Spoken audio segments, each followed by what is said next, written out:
Hi friends and friendly subscribers, welcome back to my channel. This is Inner Hill Tarot, and today we're going to do not unboxing, but we're going to do the silent flip-through of this beautiful vampire tarot by Robert M. Place. That's he's very inspired of Bram Stoker Dracula when he does this vampire tarot. So before we do the silent flip through, let's talk about the tarot in itself and the Dracula or vampire that inspired him to do this. So before anything, we're like I want to tell you that we're in Whitby Abbey. Whitby Abbey is the place. The original historical place where Bram Stoker used to come here for a visit, and from being here he was inspired to do the vampire or Bram Stoker's Dracula, the novel. Okay, and from why is it this abbey is very famous for that? It's because this abbey is giving the inspiration and the feeling of the goth feeling for him while he was in this area for taking a break, and because he's also very close with a lot of the founder of the Golden Dawn that's actually introduced tarot from France into England. So that's how he kind of make this Bram Stoker's Dracula romance that also connected a little bit with the tarot stories.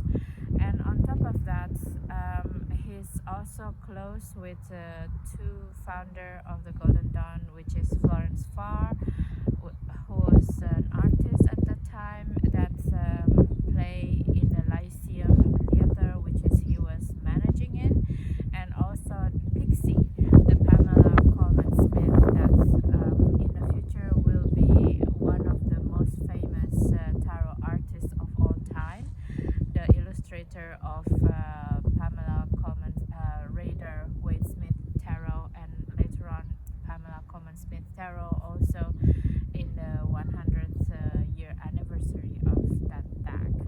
So because of that novel, Bram Stoker Dracula is steeped in mythology of tarot.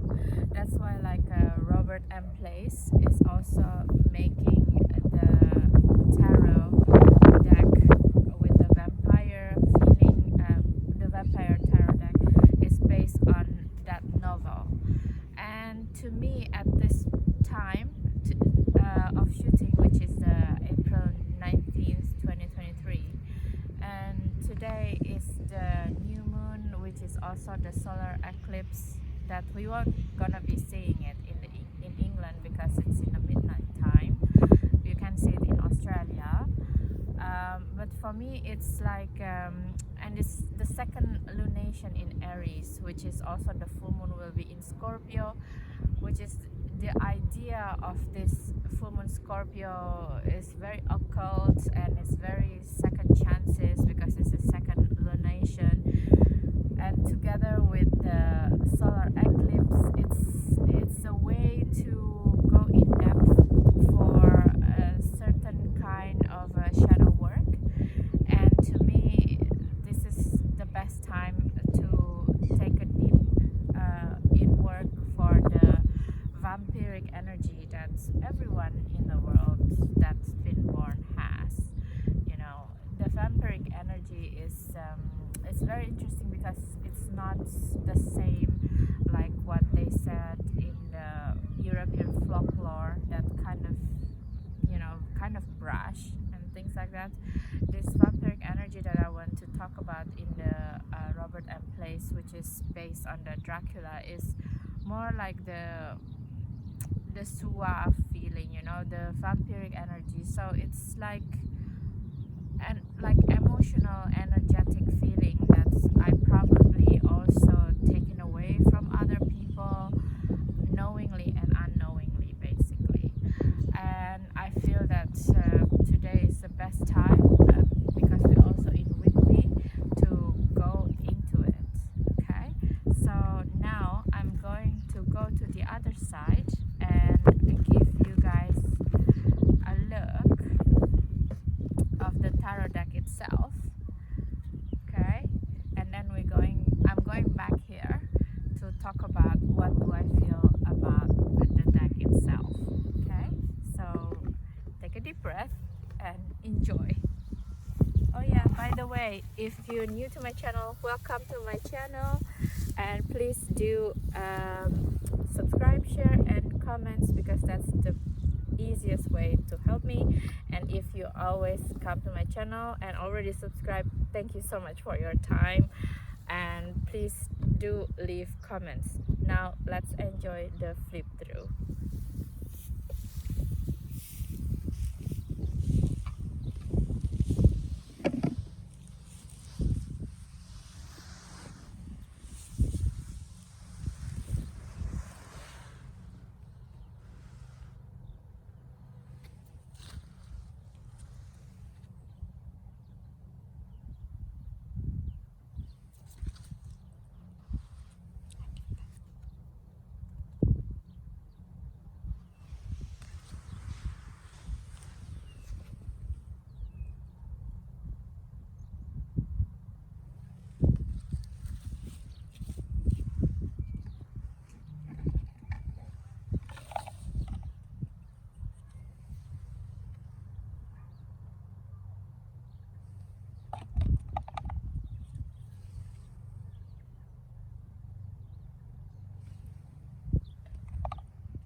Okay guys, we're finished of doing the silent flip through of this beautiful The Vampire Tarot by Robert M. Place.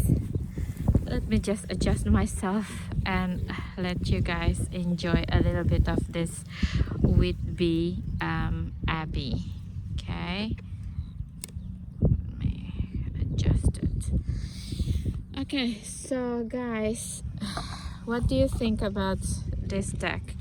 What I think about this deck is like it's a very interesting deck, and also because we're in a place where it's supposed to be a place of where Bram Stoker, which is his name is Abraham Stoker, draw his inspiration to do the write the Dracula novel. So basically, like I said, the Dracula novel that he wrote, it's not the same as what the European counterparts used to do, which is like talking about a family member who die and come back to life, and you know, they used to put grains on the people's grave, so they, if they're Dracula or vampires, they have to count the grains to just go back to sleep again on their grave, and people go to their grave and put stake on their hearts or hearts basically, so they don't come up again. But the one that we have here with the Bram Stoker, like I said, it's actually not that kind of story, but it's more like a hero journey in itself. Like the Jonathan here, it's set is as the Jonathan the Fool, right? And it says it's like it's as if he's going into this castle kind of feeling in the picture, which is like it's the beginning, is a journey. And in this vampire tarot, the vampire itself, it's someone who's looking not immortality, but looking for die actually, and it's going to the final transformation, how to put their immortality into transcending it into something else again, you know. And also the transformation and the looking for red blood, it's somehow it's associated by Robert M. Place as alchemical process. You can read it in this book actually, which is, this is like a really brilliant book by Robert M. Place, and to justify why he thinks that the vampire archetype is actually the same as well with the hero journey. And also it's in this book it's talking about the Pamela Coyle Smith association with Bram Stoker as well in writing this novel. So basically from the Fool we go to Magician, which is like the Dracula himself, which came from Transylvania to England basically with there's a ship called the Demeter. It's believed it's a Russian ship. Of course this is all just a mythical story, so there is no real ship, Russian ship called Demeter that come to Whitby, so please not come here, try to find it, it's not here, it's just in the story of Bram Stoker, okay? And also yeah, so Dracula came to England, and of course also we have Mina as the high priestess here. Mina, the name Mina is actually also explained in the book here, we can see it a little bit. Let's see, which page is it? Okay, so because Eliphas Levi in a tarot, he's the one who created the rotation of the words tarot. So Bram Stoker created a rotation of the name Mina, which means actually anima, so it's like tarot. So actually the high priestess with we recall the name Mina is based, the meaning of the Mina here is anima, the soul, the high priestess. Okay, so it's just really Robert M. Place make this deck is very well connected with the Bram Stoker Dracula name, basically, or characters. And Van Helsing, the one that argument that Robert M. Place also put in the book, in the guidebook, is that Van Helsing is called Abraham Van Helsing, which is actually, it's like a personification of this archetype of another personality of Bram Stoker, actually, because his name is Bram, is from Abraham as well. So it's a very interesting theory going on. Okay, the lovers, and the wagon is as the chariot is also very interesting because as a mean of transport, it's said that both ship and the wagon carrying the wagon is actually carrying the supposedly Count Dracula, what do you call it, the coffin that he's in. So in the daytime he has to go back to this coffin, and it's being taken by the gypsy. That's how he traveled to England, actually. So I don't know what is the ship meaning coming in. Also, maybe it's the beginning of the story or something like that in the novel. So it is very interesting as well. And these two gentlemen is supposedly an additional character that's transfixed into Mina at some point and trying to kill the Count Dracula as justice. And the hermit as well. You know, the one that's really interesting in here, the madman is actually, it's what's his name again in the character, it will be depicted by Nicolas Cage in a coming Dracula movie, actually, Reiner or something like that. So let's wait for what is this latest rendition of Bram Stoker Dracula, but not about the Dracula himself. It was about Rainer, the additional character that helped Dracula to got into Mina at his story. That will be interesting as well.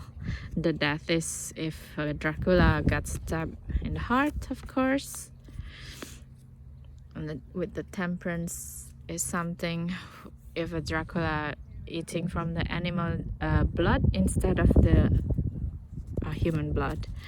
The one thing that I want to say from here is also like the star card. The star card is like depicting the 199 steps that people needed to climb on when they wanted to come up here. So it's very significant in here. The moon is creating like Mina as well in this depicted, and the one that really beautiful and the rendition of this castle is this card, which is the sun. If you see, it's exactly I mean, this could be that part actually, or actually, yeah, it's really the Whitby, you know what I mean? This is the Whitby Abbey. This is where, like, this is not supposed to be Transylvania. So this is the story of the Dracula coming from Transylvania to England. But yeah, this is the space exactly. So of course in the morning he has to go back to his lair, and here. And also the judgment card is also, I will do a short video about the judgment card here, because this is from the abbey's not carnal ground, what is it called again? There is a lot of tombstones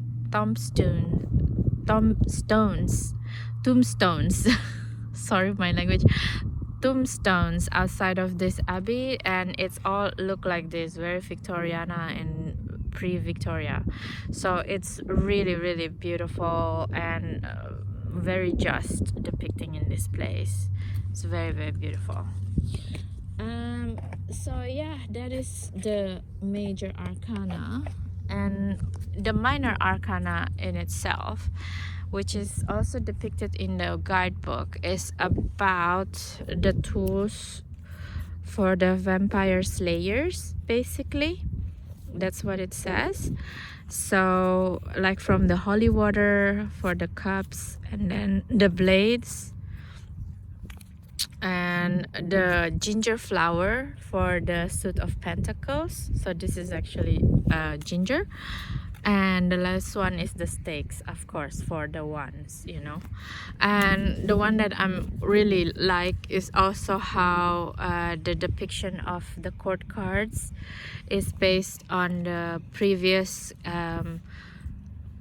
characteristic of a vampire prior to Bram Stoker Dracula, you know. So this person, for example, the Knight of Holy Water, which is Joseph Sheridan Le Fanu, he's the one who's written the vampire character Carmilla in here. So they were immortalized by Robert M. Place as people who inspire Bram Stoker to write Dracula, basically. And it's also have a Pamela Coleman Smith Pixie as the Queen of the Holy Water.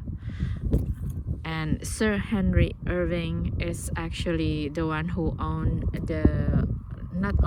he's leased the Lyceum Theatre in London, who's becoming like a hotbed for a lot of creative people, including Oscar Wilde, including Pamela Coleman Smith, to work there. And it's a seed background, you know, to before they become like a big personality and created fine arts, which is in literature or even in tarot arts or in just fine art in itself. So it's very good that Robert M. Place put this person as the king of the holy water, you know, because he's the person who ignites this Victorian style literature as well.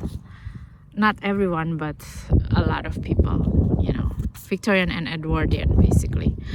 And for the suit of knife, who do we have?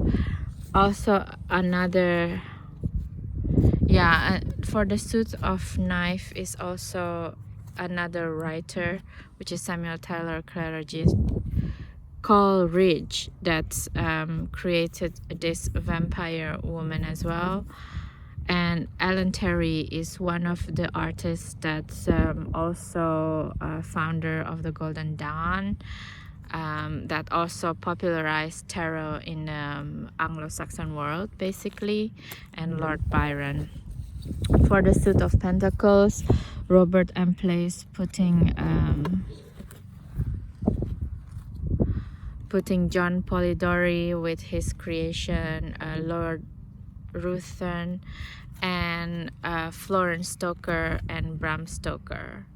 So Florence is his wife, and it's also, that's why like the guidebook is so thick, because it's feature a lot of things in here. Feature how Bram Stoker met his wife, and what is the influence of his wife into the Dracula novel, basically. It's inspired a lot of things. So, and the last one, the stake, is also featuring his mom, Charlotte Stoker,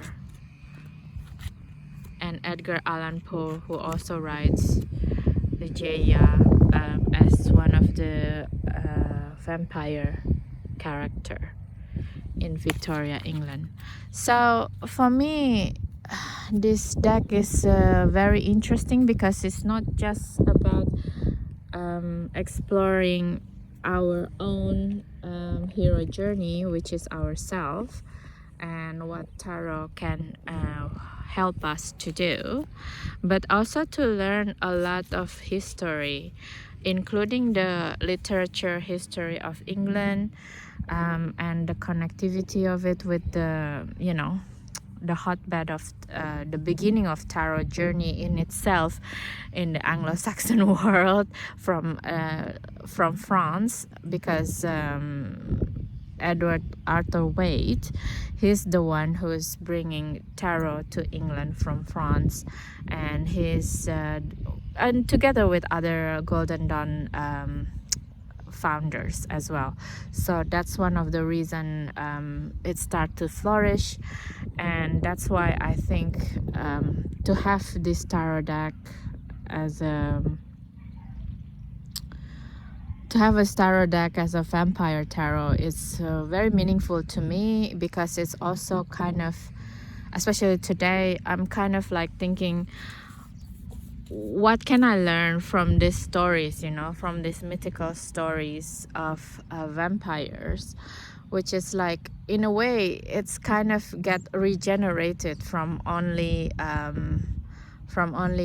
European based. It's not just European, and there's a lot of stories of vampires around the world that only have one-sided view of it. It's like kind of gross kind of things, but how these people can elevate, how Bram Stoker elevated the story of vampires and Dracula into something that similar to a hero journey, you know.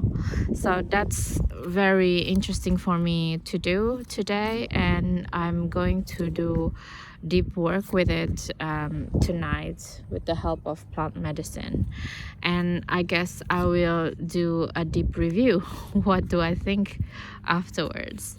So yeah, that is my personal take for it right now, guys.